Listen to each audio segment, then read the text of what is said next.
Shalom, shalom, peuple de Dieu, et bienvenue à la rhapsodie du mercredi 24 août 2022. Rhapsodie écrite par le pasteur Chris Oyakilome, et la lecture vous est offerte par les vérités de l'Évangile. Le thème d'aujourd'hui est « Tenez ferme dans la foi ». Alléluia.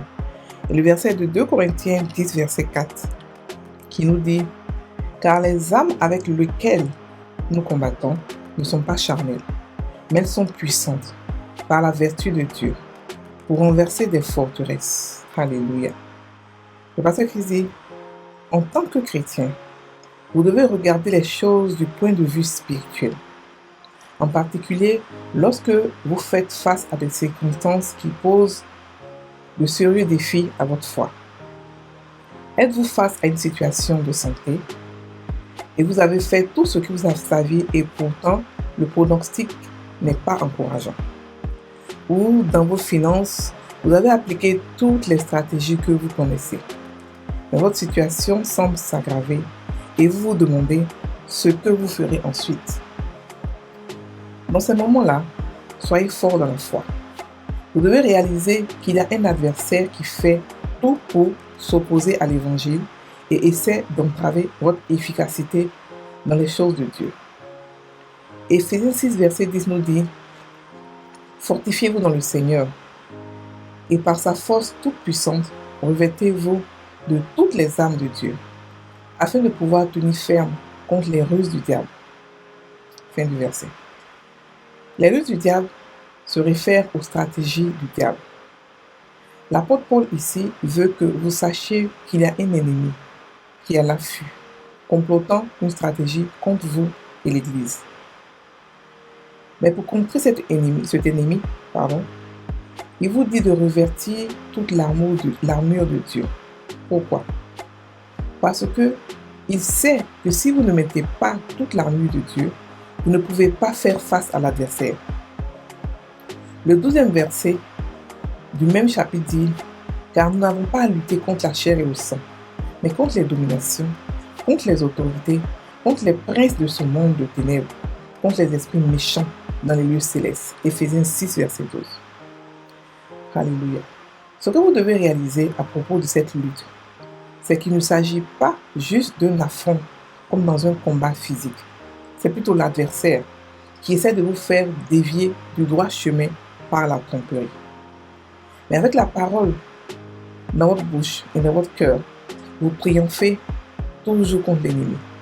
Jacques 4, verset 7 nous dit « Résistez au diable et il fuira loin de vous. » Apocalypse 12, verset 11 nous montre comment lui résister. Il dit « Ils l'ont vaincu à cause du sang de l'agneau et à cause de la parole de leur témoignage.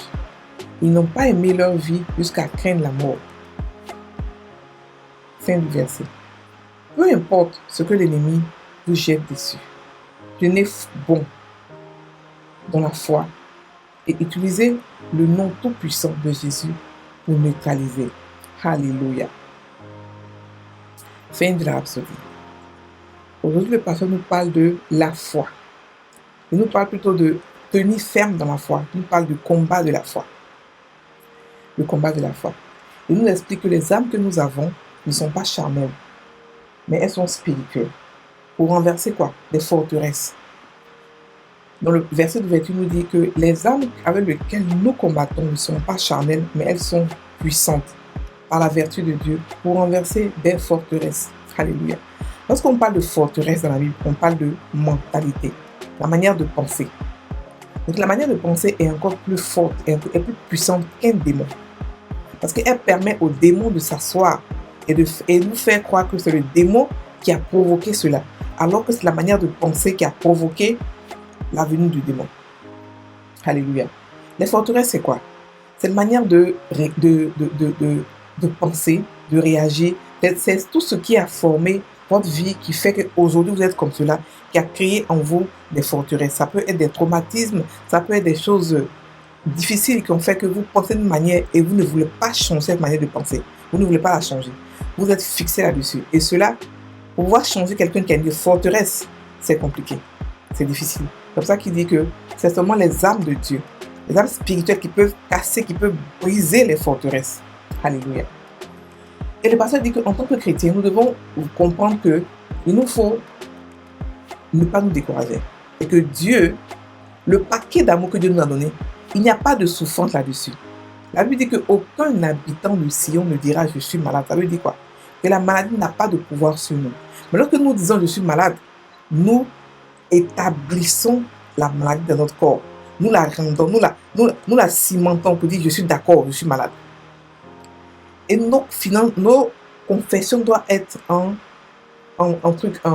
concordance avec la parole de Dieu.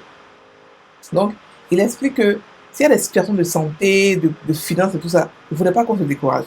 Mais il faudrait comprendre quoi? Il faudrait qu'on puisse être ferme dans la foi. C'est-à-dire qu'il faudrait qu'on puisse faire le combat de la foi qui consiste à prendre toutes les armes que Dieu a mis à notre disposition. Pourquoi? Parce que le diable attaque de toutes parts.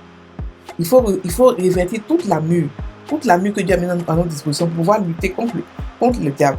Et surtout, de nous dire de savoir que nous n'avons pas à lutter contre la chair et le sang. Ça veut dire quoi? Nous n'avons pas à haïr les frères et les sœurs ou les personnes que le diable utilise pour pouvoir nous attaquer. Non. La seule personne qu'on doit haïr, c'est le diable et personne d'autre. On n'a pas à haïr ceux qui sont utilisés par le diable parce que l'amour que nous, on a, l'amour que Dieu a mis dans notre cœur, la manière dont nous aimons comme Dieu le Père, nous aimons de manière inconditionnelle. Donc nous ne mettons pas pour dire les sorciers, le sorcier, ceci, celui-là, il est comme ça, ma soeur m'a pas aidé, mon frère. Non, nous utilisons l'amour de Dieu pour pouvoir discerner qui est derrière ce truc, qui a causé cela. Notre seul ennemi, c'est le diable. Et nous avons les armes pour pouvoir le chasser. Et gloire à Dieu, l'arme qu'on a, la plus grande arme, qui surpasse tout, qui a même temps une arme qui attaque et qui se défend, le nom de Jésus, avec lequel nous pouvons éteindre toutes les flèches du diable. Nous pouvons aussi attaquer, non seulement éteindre, mais aussi attaquer et contrecarrer. Alléluia. Donc, il nous explique ici que nous devons avoir toutes ces armes-là et nous savoir que lorsque nous résistons au diable, il fuit de nous. C'est une loi. Lorsque tu résistes, il fuit. Lorsque tu résistes, il fuit. Mais il va toujours acculer. Il attaque comment? Il attaque pas seulement il attaque dans les pensées. Il attaque aussi dans le physique. Il attaque partout. C'est pour ça qu'il nous faut toute une armure pour pouvoir nous défendre. Alléluia. Maintenant, il dit ici que parce que nous devons résister aussi. Il nous dit aussi comment résister au diable. Et dans l'Apocalypse dit quoi? L'Apocalypse 12, verset 11 nous dit qu'ils l'ont vaincu à cause du sang de l'agneau et à cause de la parole de leur témoignage. Et ils n'ont pas aimé leur vie jusqu'à craindre la mort. Lorsqu'on dit le sang de l'agneau, ça ne veut pas dire qu'on doit prendre le sang de Jésus pour se balader sur nous, pour se bébé avec ça. Non. La Bible nous dit de faire tout par le nom de Jésus et non le sang de Jésus. Le sang de Jésus n'est pas une arme. Elle a été donnée une seule fois. Jésus a donné son sang une seule fois et c'est fini. On n'a pas à prendre le sang pour faire quoi que ce soit. Si vous utilisez le sang et que le sang travaille actuellement, sachez que parce que vous êtes un bébé spirituel, ça travaille. Mais Dieu veut que vous grandissiez. Parce que Dieu utilise les gens qui sont matures spirituellement et pas les bébés spirituels. Vous devez comprendre que le sang n'est pas une arme. Mais par contre, le nom de Jésus est une arme. C'est par ce nom-là, ce nom qui a été glorifié dans le ciel, sur la terre et sous la terre, pas le sang. Le nom a été glorifié. Donc c'est le nom que nous devons prendre. Et nous devons prendre encore quoi? La parole. La parole, le témoignage et la parole de Dieu.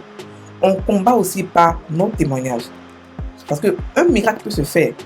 Et par le témoignage perfectionne le miracle. Le témoignage fait que vous ne vous rappelez. C'est-à-dire que vous avez encore au-delà de ce que Dieu a déposé. Dieu augmente encore les bénédictions à cause du témoignage. Donc nous devons témoigner. Alléluia. Nous devons refuser de tomber, de croire que Satan est au-dessus de nous. Nous devons refuser de comprendre, de croire qu'il est... Beaucoup de gens font l'apologie de Satan. Ils vont dire qu'ils font des histoires qui font peur, où Satan est glorifié. Non! La Bible dit que nous marchons sur les serpents et sur les scorpions et sur toute la puissance de l'ennemi et rien ne peut nous nuire. Les autorités dans les lieux célestes, nous marchons sur eux. Les esprits, toute la puissance, c'est-à-dire que toute l'organisation, tout l'empire de Satan, nous marchons là-dessus. Et rien ne peut nous nuire. Donc on n'a pas à avoir peur de lui. On doit seulement lui résister. On doit seulement tenir ferme dans la foi. Et notre foi triomphe toujours parce que nous sommes plus que vainqueurs. Donc le combat qu'on mène, on a déjà la victoire sur ce combat. Donc on n'a pas à pleurer, à crier et tout ça. Frères et sœurs, la parole de Dieu est une arme. Le nom de Jésus est une arme. Et l'Esprit de Dieu est une puissance. Utilisons-les. Ne restons pas là à crier, pleurer pour un seul miracle. Faire un jeûne de 40 jours pour un seul miracle. Non, c'est pas ce que Dieu veut. Dieu veut que la parole soit tellement en nous que lorsque nous parlons, les choses se réalisent. Et parce que Jésus a dit quoi? Si vous demeurez en moi et que mes paroles demeurent en vous, demandez ce que vous voulez et cela vous sera accordé. D'autres Bibles disent commandez ce que vous voulez. Ça veut dire quoi? Si nous demeurons en sa parole, si nous sommes dans sa parole tout le temps, si nous mettons sa parole, que la parole reste en nous, c'est automatique. Lorsqu'on parle, les choses viennent à l'existence. Nous sommes des enfants de Dieu. Nous ne sommes pas des mendiants. Tenez ferme dans votre foi. Quelque chose que vous voyez, sachez que votre témoignage est en accord avec ce que Dieu dit. Doit être en accord avec ce que Dieu dit. Ce que Dieu dit de vous, ce que la Bible dit de vous, c'est ce que vous êtes. Ce que la Bible dit que vous avez, c'est ce que vous avez. Ce que la Bible dit que vous êtes, où vous êtes, c'est là que vous êtes. La place que vous êtes, c'est là que vous êtes. Donc n'ayez pas peur des difficultés. Soyez ferme dans la foi. Par la parole de Dieu, par votre témoignage, par la création, par vos confessions, par vos proclamations, par vos offrandes. Alléluia. On va maintenant prendre la prière. Cher Père Céleste, je te remercie de m'avoir donné l'occasion d'être béni par ta précieuse parole aujourd'hui.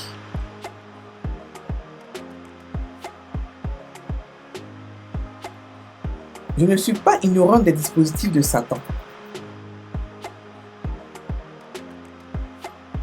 Et je refuse de tomber comme une proie devant lui.